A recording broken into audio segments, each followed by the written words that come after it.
අද උදෑසන 6 සිට ක්‍රියාත්මක පරිදි රත්නපුර සහ කොළඹ දිස්ත්‍රික්කවල පහත සඳහන් ග්‍රාම නිලධාරී වසමා ප්‍රදේශය හුදකලා කර ඇති බවත් ගම්පහ දිස්ත්‍රික්කයේ ග්‍රාම නිලධාරී වසමක් හුදකලා බවින් නිදහස් කර ඇති බවත් COVID-19 පැතිරවීම වැළැක්වීමේ ජාතික ක්‍රියාන්විත මධ්‍යස්ථාන ප්‍රධානී යුද හමුදාපති ජෙනරාල් ශවේන්ද්‍ර සිල්වා මහතා දැනුම් දෙයි.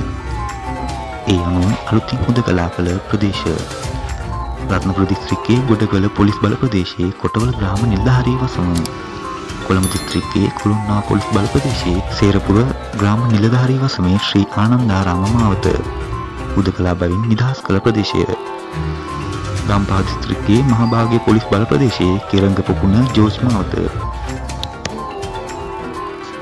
තවත් මෙවැනිම නමුතම පුවත් දැනගැනීම සඳහා අපේ සබ්ස්ක්‍රයිබ් කරන්න. ඒ වගේම තවත් යාළුවන්ට දැනගන්න ෂෙයා කරන්නත් අමතක කරන්න එපා.